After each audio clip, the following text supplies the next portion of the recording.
Shawn Fain, big moment. This guy came cooking.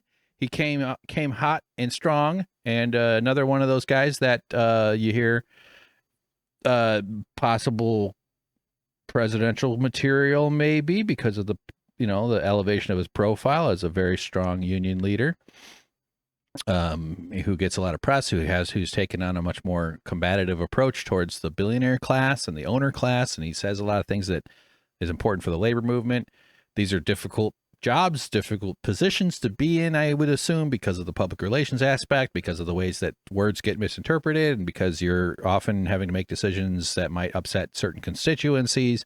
There's a debate currently with whether Sean O'Brien, the Teamsters president who spoke at the RNC, should have done that, and the DNC turned their back on him, I guess, which arguably is a poor choice to make. Maybe, I don't know. But like at this level, though, when people are starting to throw your name out there for possible presidential candidate, like Sarah Nelson of the Flight Attendants Union, who I also think is a lot of juice in her in that sense. She's a very compelling speaker too. That's a power. That's a big power here. There's a lot of influence. Although I think we're looking at, and again, this is not a prediction, but if Kamala comes through with a big win, it's gonna, I'm not trying to say who the hell knows where things are going to go in 4 years. I think there's going to be climate disasters, probably some sort of war escalations. It's going to be really bad. But let's just say 8 years of Kamala, Tim Walz is only 68 by that point. Presumably he'll be up next, and since we're kind of a royalty system here, then we got, let's say 8 years of Tim Walz.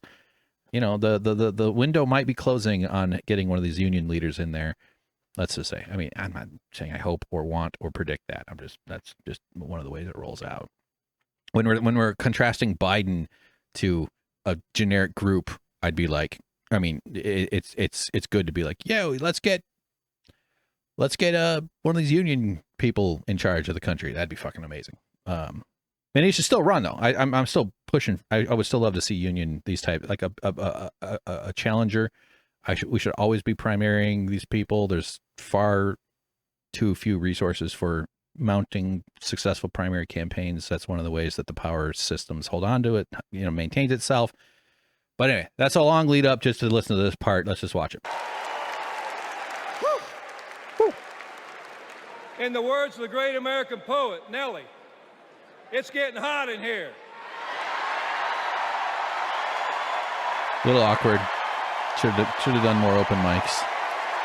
But yes, he was referring to the Hulk Hogan ripping his shirt off. I said, let Trumpomania run wild, brother. It's getting hot in here. I said,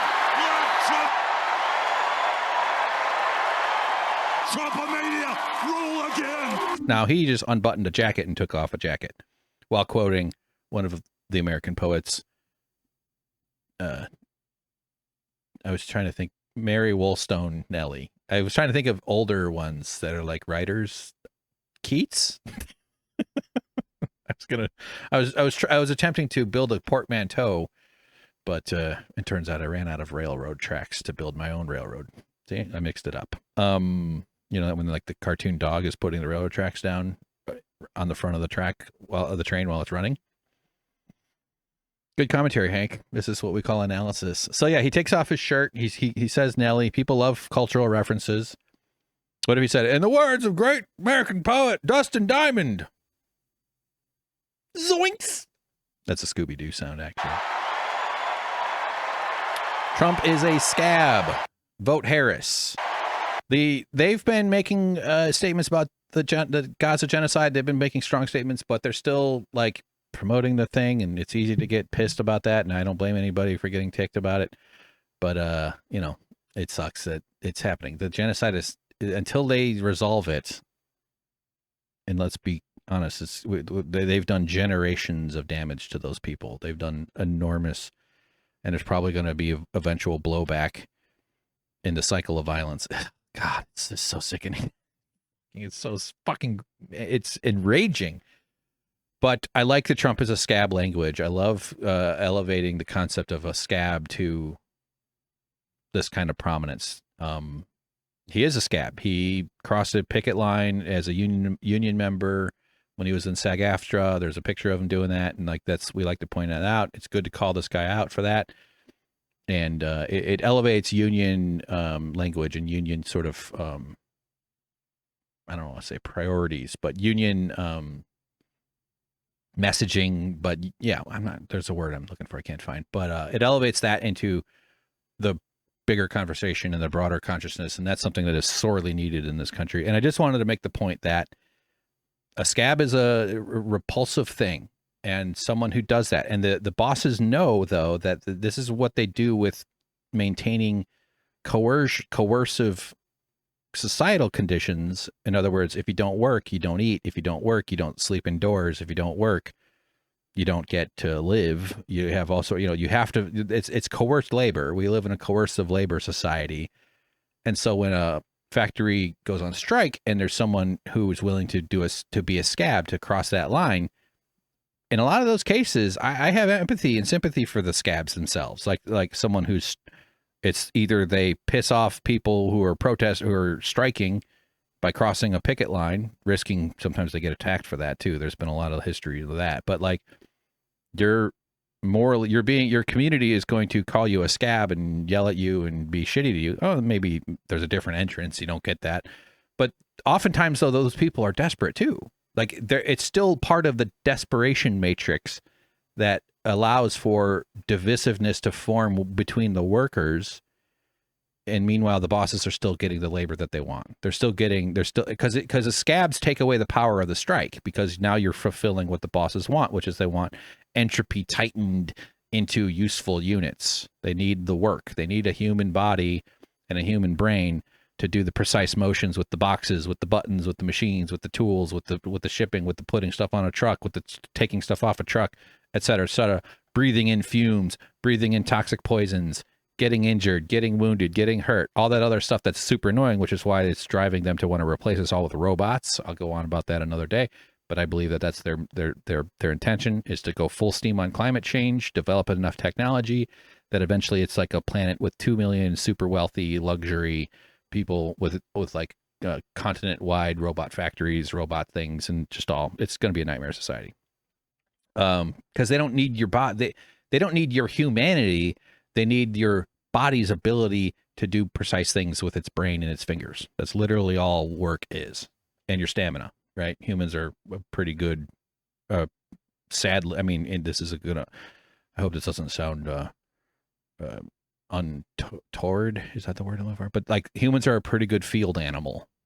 Humans can go a long time and do a lot of stuff and be coerced into doing that. Without, the whole trick of the masters is that they just keep us all distracted, tired, weak, exhausted, angry, resentful, racist, sexist, so that we don't form the solidarity it takes to say, there's like 90 of us and one of them. What the fuck are we doing here?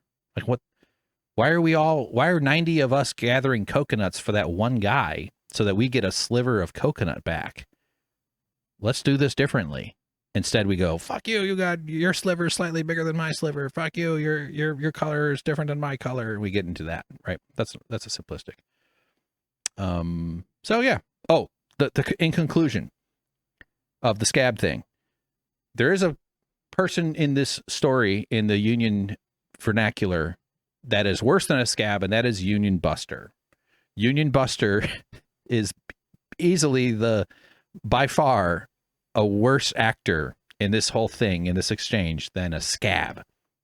A scab might be a piece of shit person, often probably, and is a desperate person who's just trying to feed their family, because they also live in this society where basic needs aren't cared for.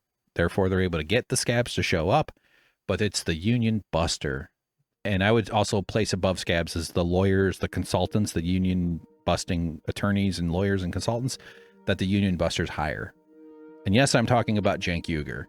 And yes, I'm talking about Howard Schultz and Jeff Bezos and Elon Musk and all those other ones. And yes, those like the TYT comparative to those companies is quite a big difference, but it doesn't matter. No Evil Foods, all these other little companies that do union busting. the Union Buster needs to be called out. That's kind of what my project is with the Young Turks, with my whole documentary. I think we need to know, we need to do more calling out Union Busters, especially those that run media companies where they say they're progressive. That's just so funny to me.